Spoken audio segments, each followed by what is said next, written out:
Election ఎంతో దూరం లేదు, కేవలం 10-15 రోజుల్లో కూడా ఆంధ్రప్రదేశ్లో అసెంబ్లీ ఎన్నికలు, మరోపక్క పార్లమెంట్ ఎలక్షన్ కూడా జరగబోతుంది. వాస్తవంగా గ్రౌండ్ లెవెల్లో కూటమి అధికారంలోకి వస్తుందని చెప్పి కూడా అన్ని సర్వేలు అయితే కూటమికే సపోర్ట్ చేస్తున్నాయి. అయితే జగన్మోహన్ రెడ్డి గారు ఈసారి మళ్ళీ అధికారం ఫామ్ చేయబోతున్నారని చెప్పి కేసీఆర్ గారు నేను ఒక డిబేట్లో కూడా అంటే కూడా జరిగింది. వాస్తవంగా అక్కడ ఏం జరుగుతుందండి, మీరేం చెప్పారు?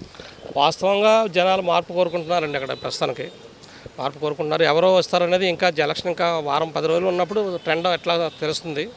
ఇప్పుడు కేసీఆర్ రిపోర్ట్స్ ఏమున్నాయని మనకు తెలియదు, కానీ నాకు తెలిసిన ఇన్ఫర్మేషన్ అయితే జగన్కి నెగిటివ్ ఉందని చెప్పేసి అక్కడ టాక్ అయితే ఉంది. తర్వాత ఈ కూటమిలు అందరూ కలవడం వల్ల ఒక అడ్వాంటేజ్ ఏంటంటే అక్కడ ఉన్న ఆఫీసర్స్ని కంప్లైంట్ ఇస్తే ఇమీడియట్గా మార్చేస్తున్నారు. డీజీపీలు కానీ, కలెక్టర్లు కానీ, ఎస్పీలు కానీ, అది వాళ్ళకి. సో జగన్కి ఇప్పుడు అడ్వాంటేజ్ లేదు, అదొక మైనస్ పాయింట్ అయింది జగన్కి. సో మరి ప్రజా ఆకర్షణ పథకాలు చాలా ఉన్నాయి, ఆయన ఇచ్చిన కార్యక్రమాలు చాలా చేశాడు. ఆ కార్యక్రమాలతో జనాలు స్టాండ్ అయ్యి ఓటేస్తే మళ్ళీ జగనే రావడానికి అవకాశం ఉంది.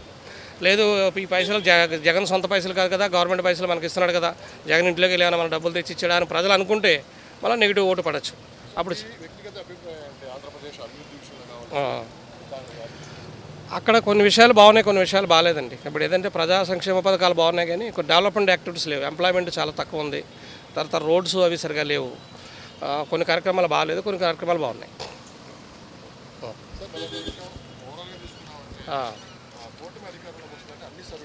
ఓకే, నాకు ఎగ్జాక్ట్గా ఐడియా లేదండి, వస్తుందో లేదో ఇంకా కరెక్ట్గా నేను చెప్పలేను. ఇంకొక వారం రోజులు పోతే మొత్తం సిచ్యువేషన్ అంతా చేంజ్ అవుతుందండి. జనసేన ఏముండదండి, అసలు జనసేన ఏముండదు.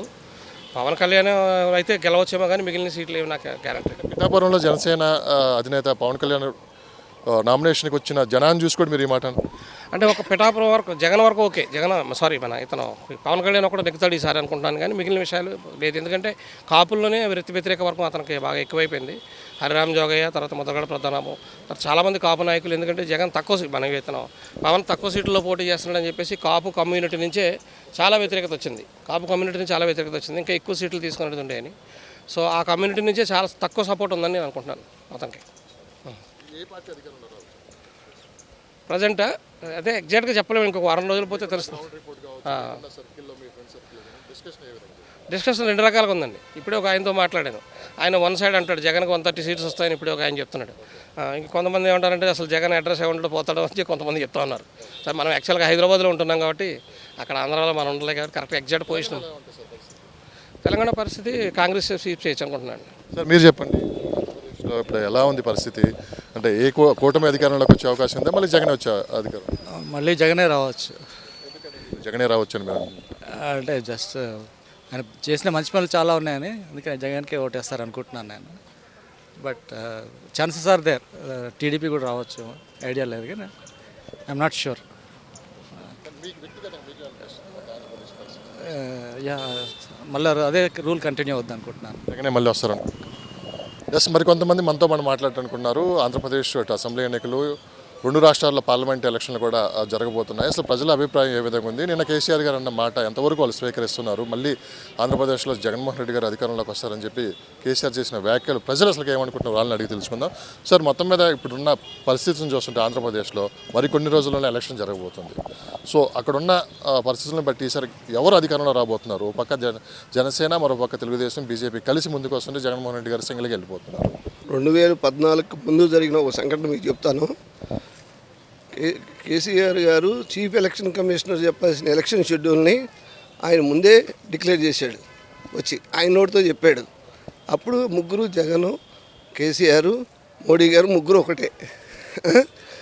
దాన్ని ప్రజలు దృష్టిలో పెట్టుకుని ఒకరికి బుద్ధి చెప్పారు, ఇంకిద్దరికి బుద్ధి చెప్పాలని నేను కోరుకుంటున్నాను. అది మీరు చెప్పండి సార్. అధికారంలోకి రాబోతుందా? అర్థం ప్రతి రాజకీయ నాయకుడు అర్థం చేసుకుంటాడు నేను చెప్పిన దాంట్లో. ఎలక్షన్ కమిషనర్ చెప్పాల్సిన ఎలక్షన్ షెడ్యూల్ని 2014 ముందు మన కల్వకుంట్ల చంద్రశేఖరరావు గారు డిక్లేర్ చేశారు. ఆ తర్వాత ముగ్గురు ఎలక్షన్లోకి వెళ్ళారు, ముగ్గురు గెలిచారు.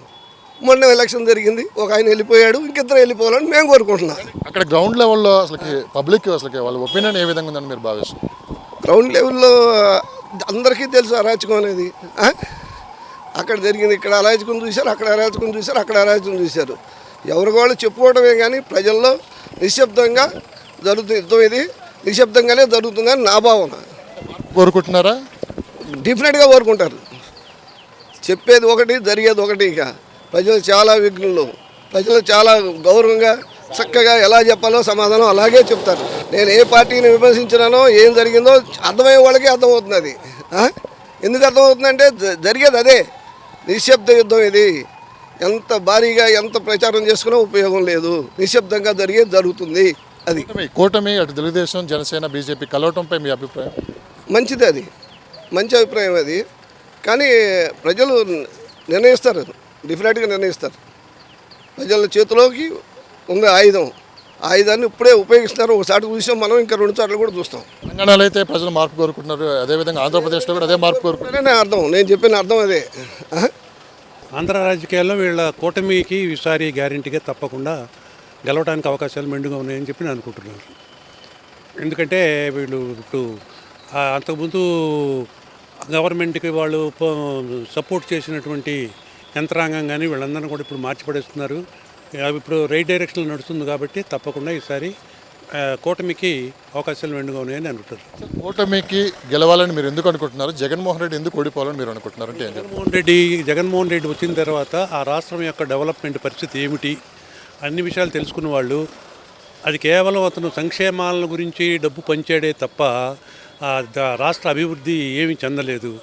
ఏ దేశమైనా ఏ రాష్ట్రమైనా సరే ముందు రాష్ట్రం అభివృద్ధి అయితే ఆ తర్వాత సంక్షేమ పథకాలు అందరికీ పంచితే దాంట్లో అర్థం ఉంటుంది. కానీ కేవలం సంక్షేమ పథకాల మీదే డబ్బులన్నీ వెచ్చించి రాష్ట్రాన్ని అధోగతి పాలు చేస్తే దానికి ఫ్యూచర్ ఉండదని దీంతో కంపల్సరీగా ఈసారి కూటమి గెలుస్తుంది.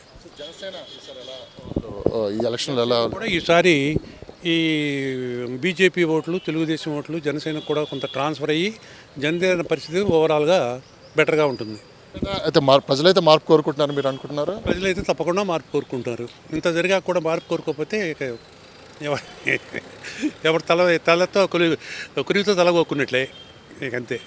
ఒక 10-15 రోజుల్లో జరగబోతుంది ఇదంతా. క్యాంపెయినింగ్ చూసానేమో అటు కూటమి కావచ్చు, ఇటు జగన్మోహన్ రెడ్డి గారు కావచ్చు, ప్రజలు అయితే విస్తృతంగా పర్యటన చేస్తున్నారు. ఓవరాల్గా ప్రజలు మార్పు కోరుకుంటున్నారా? అంటే నిన్న కేసీఆర్ గారు అన్నట్లు మళ్ళీ జగన్మోహన్ రెడ్డి వచ్చే అవకాశం ఏమైనా ఉందంటారా?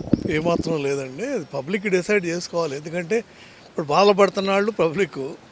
ఇప్పుడు కేసీఆర్ ఎనాలిసిస్ ఇంకొకళ్ళు ఎనాలిసిస్ కావాల్సింది. అక్కడ పరిస్థితులు అయితే చాలా దారుణంగా హృదయ విదారకంగా ఉన్నాయని తెలుస్తుంది. ఈ కాన్స్టిట్యున్సీ ఆ కాన్స్టిట్యున్సీ, ఈ జిల్లా ఆ జిల్లా అని లేదు. మొత్తం అన్ని రీజన్లు ఇంక్లూడింగ్ 3 రీజన్స్, ఆంధ్ర, రాయలసీమ, అన్ని వైపులా. ఇక ఇప్పుడు ఈ టైంలో కూడా వస్తుందనేది ఒట్టి మాట, పిచ్చి మాట. అది దేశంలో ఎవరు ఇవ్వలేని సంక్షేమ పథకాలు జగన్మోహన్ రెడ్డి గారు ఇచ్చారు. ఖచ్చితంగా ఆ ఓట్ బ్యాంకింగ్ మొత్తం రేపు వైఎస్ఆర్సీపీకే పడబోతుందని చెప్పి పథకాలు అంతకుముందు గవర్నమెంట్లు ఇచ్చినాయండి. ఇప్పుడే కొత్తగా ఇప్పుడే ఇంట్రడ్యూస్ చేసినవి కావు. ఇందిరాగాంధీ టైం నుంచి ఏదో రకంగా ఉన్నాయి. అసలు వీటన్నిటికీ చేసిన ఎన్టీఆర్ మరి ఎన్ని చేసినట్టు? అలాంటిది ఎన్టీఆర్ అయితే పక్కన పెట్టారు కదా. అలాగే చంద్రబాబు ఇవన్నీ అంతకుముందు ఉన్నాయి, ఆయన పక్కన పెట్టారు. మొన్న కేసీఆర్ అన్నీ ఇచ్చాడు, ఆయన పక్కన పెట్టారు. అది వేరు. లా అండ్ ఆర్డరు, అరాచకం వేరు. సంక్షేమ పథకం ఒకటే నిలబెడుతుంది అనేది ఒట్టి మాట అండి. లా అండ్ ఆర్డరు, అరాచకం ఇవి మెయిన్. అంతకుముందు ఇవ్వలేదా? అప్పుడు కేసీఆర్ ఇవ్వలేదు మన సంక్షేమ పథకాలు, మరి పోయాడు కదా. అంతే. అదేనంతే, ఇదేనంతే.